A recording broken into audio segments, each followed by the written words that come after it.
তো hey guys, welcome back to my channel. তোমরা কেমন আছো? আশা করছি তোমরা তোমাদের বাড়িতে সকলে ভালো আছো। আমিও কিন্তু ভালোই আছি। তো তোমাদেরকে জানিয়ে দিই গুড মর্নিং, কেননা এখন বাজে সবে মাত্র 11টা। তো যাই হোক, এখানে দেখো আজকে তোমাদের সাথে আমি একটা বেগুনের রেসিপি শেয়ার করতে চলেছি। তো এখানটায় দেখো ছোট ছোট সাইজের কিছু সাদা বেগুন নিয়ে আমি এখানে বসে পড়েছি। তোমরা চাইলে কিন্তু কালো বেগুন দিয়েও এই রেসিপিটা করতে পারো।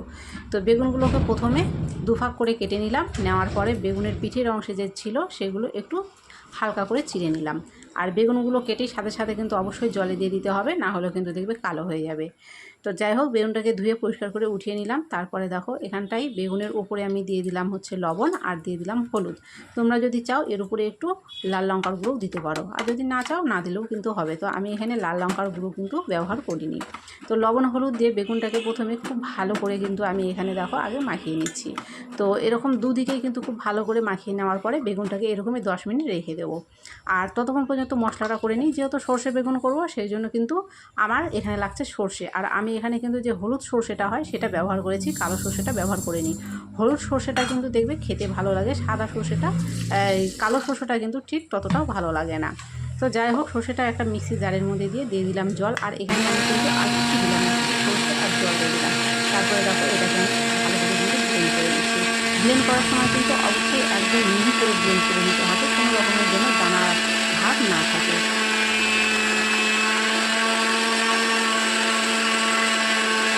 তো মশলাটা কিন্তু আমার করা হয়ে গেছে, দেখতে পাচ্ছ। এখান থেকে আমি নামিয়ে নিলাম। এখন রান্নাতে চলে যাব। এখানে কড়াই বসিয়ে দিলাম। অবশ্যই সর্ষের তেলের মধ্যে কিন্তু রান্নাটা করতে হবে, যেহেতু সর্ষের রেসিপি সেই জন্য কিন্তু অবশ্যই সর্ষের তেলে রান্নাটা করলে স্বাদটা বেশি হবে। সর্ষের তেল দিয়ে তেলটাকে একটু গরম করে নিয়ে তারপরে যে আগে বেগুনগুলোকে লবণ আর হলুদ দিয়ে মাখিয়ে রেখেছিলাম, সেই বেগুনগুলো কিন্তু দেখো এর মধ্যে দিয়ে আমি ভেজে নিচ্ছি। বেগুনটা একদিকে ভাজা হয়ে গেলে তারপরে অপর দিকে ভেজে নেব।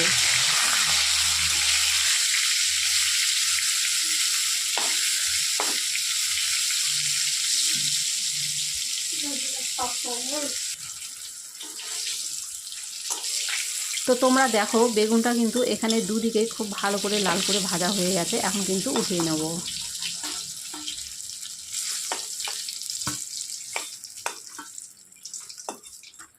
পরের যে বেগুনগুলো ছিল সেই বেগুনগুলো কিন্তু ঠিক একই রকম একটু লাল করে ভেজে নেব।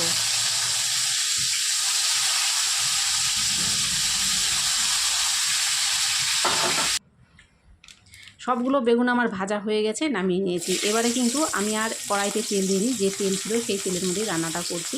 আর যেহেতু এখানে আমি লঙ্কা ফোড়ন দিলাম প্রথমে, কাঁচা লঙ্কা ফোড়ন দিলে দেখবে কিন্তু তেল ছেটে।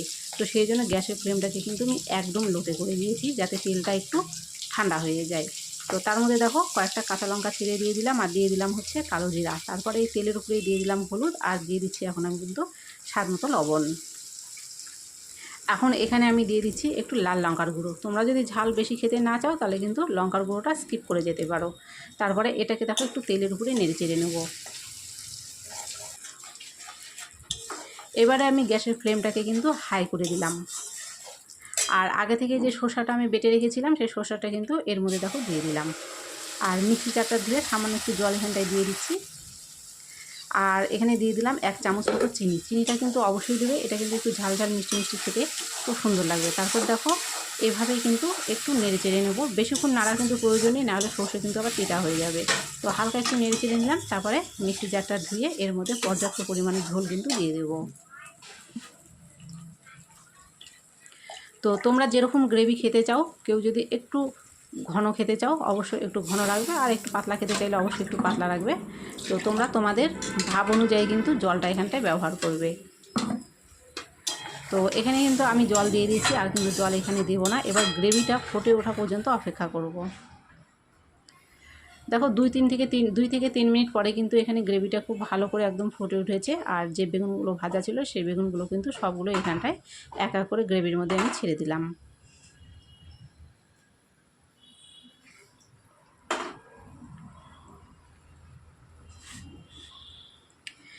এবারে আরও কিন্তু 5 থেকে 7 মিনিট এটাকে খুব ভালো করে ফুটিয়ে নেব।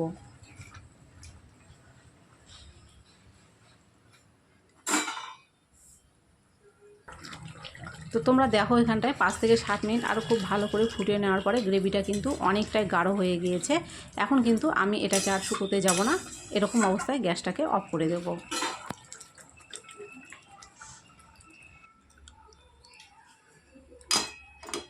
আর যে থালার মধ্যে আমি বেগুনগুলো ভেজে রেখেছিলাম সেই থালার মধ্যেই কিন্তু আমি নামিয়ে নিচ্ছি।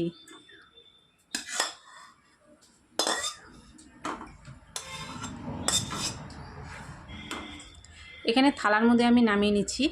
আর সবশেষে এখন কিন্তু এর মধ্যে দিয়ে দেবো একটু কাঁচা সর্ষের তেল। সর্ষে বাটা জিনিসে কিন্তু সবসময় শেষে একটু কাঁচা সর্ষের তেল দিলে এটা কিন্তু খেতে খুবই সুস্বাদু হয়। আর এইভাবে তোমরা বাড়িতে বানিয়ে দেখো, এটা কিন্তু খুবই সুস্বাদু হয় খেতে।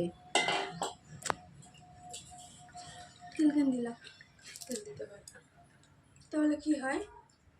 তো আজকের এই সর্ষে বেগুনের রেসিপি পুরোটা তোমাদের সাথে আমি শেয়ার করে নিলাম। আজকের রেসিপিটা কেমন হয়েছে তোমরা কিন্তু কমেন্ট করে অবশ্যই জানিও। যদি ভালো লেগে থাকে অবশ্যই লাইক করো, ভিডিওটাকে শেয়ার করো, আর চ্যানেলটাকে অবশ্যই সাবস্ক্রাইব করো।